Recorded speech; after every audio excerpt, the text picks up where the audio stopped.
Bugun sizlar bilan yoshligimizdagi Winnie Pooh va Mickey Mouse haqidagi ularni maniak qilib ko'rsatilgan ikkita filmni ko'rib chiqamiz. Sizlar bilan Cinema Uz va bugungi videomizni boshladik.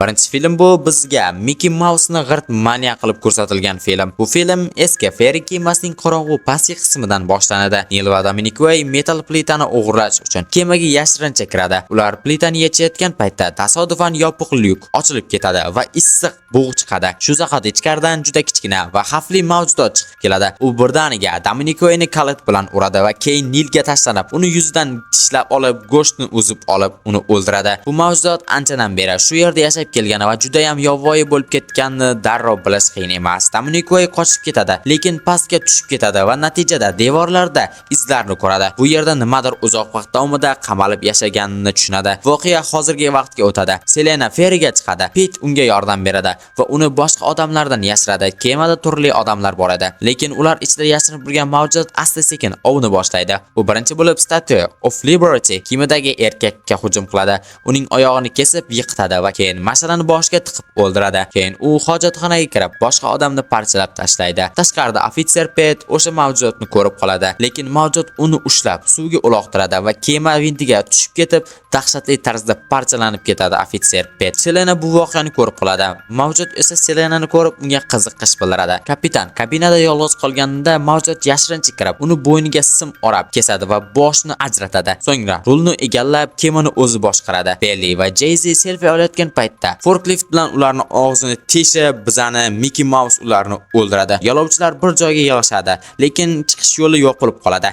Mavjud ularni suv bilan ho'llab, keyin elektr tok orqali birdaniga ko'pchilikni o'ldirib yuboradi. Martinez unga qaratib o'q uzadi. Afsuski mavjud uni ham o'ldiradi. Kindy qochishga harakat qiladi. Mavjudot uni garpon bilan orqasini teshib, uni ham o'ldiradi. Kontrol rumga yetib kelgan boshqalar bu mavjud haqida haqiqatni bilib olishadi. 1960-yillarda Walt ismli kapitan Willy ismli bu mavjudotni topgan. Bu filmda uni Willy deb chaqirishadi, hech qanaqa Mickey Mouse emas. Willy o'sha Waltning kemasida qafasda bo'lgan va uni ozod qiladi Walt va u bilan do'stlashadi. Ammo bo'ron paytda Walt yo'qoladi. Willy kemada yolg'iz qoladi. Yolg'izlik uni asta-sekin yovuzlashtiradi. Dominic yana paydo bo'ladi va mavjud tomoniga o'tganini aytadi. Kemani sabotaj qilganini tan oladi. Selena va Amber yordam signalini yoqmoqchi bo'ladi, lekin Dominic bunga yo'l qo'ymaydi. Shu payt Willy kelib Dominic ham o'ldiradi. Pastki qavatda portlash sodir bo'ladi va suv kemaga kira boshlaydi. Pete bitta bolani qutqaradi, lekin o'zi orqada qolib mavjud tomonidan o'ldiriladi. Oxirida Selena va Amber tirik qoladi. Kema esa vayron bo'ladi va hamma joyda jasadlar yotadi. Willy esa yo'qoladi, lekin u hali ham tirik edi va shu yerda film tugaydi. Bu Mickey Mouse haqida chiqarilgan film edi. To'g'risi bu film normalniy, ya'ni bu filmni hali havaskor studiyalar suratga olgan. Bu film sujeti menga qandaydir sal soddaroq tuyuldi. Xo'p, keyingi film bu biz bilgan Winnie Pooh qon va asal filmi.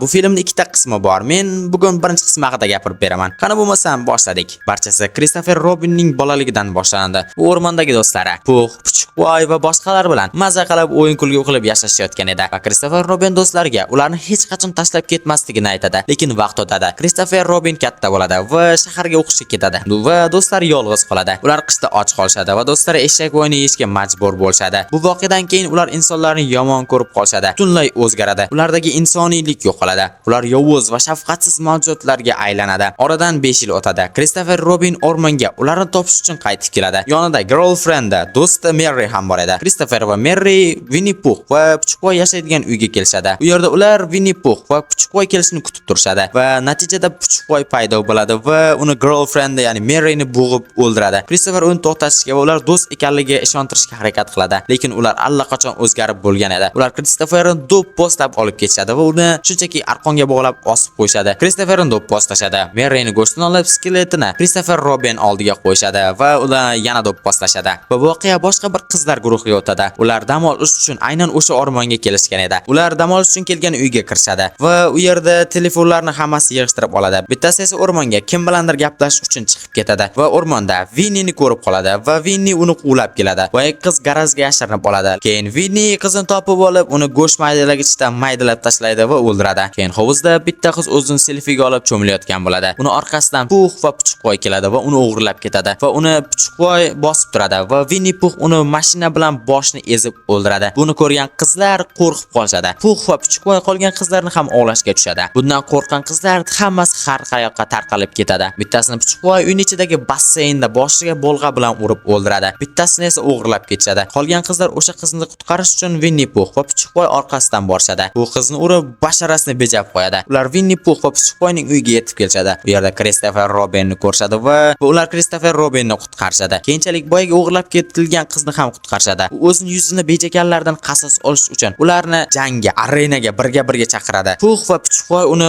o'ldirishadi va qolgan qizlarni quvishga tushadi. O'sha yerda bitta qiz qolib ketadi va Puchqo'yni katta bolg'a yordamida urib, hushdan ketkazib uni bog'lab qo'yadi va yaxshilab do'pposlaydi. Va Puchqo'y Puxni chaqiradi va Pux o'sha qizni og'zidan darchochib, qarachim og'ziga nimadir pichoq suqib o'ldiradi. Shu bilan yana bitta qiz o'ladi. Keyinchalik Pux va Puchqo'y qolgan qizlarni ortidan ketadi. O'zi ikkita qiz qolganda Puchqo'y voy bilan nimacha qizlik saypal.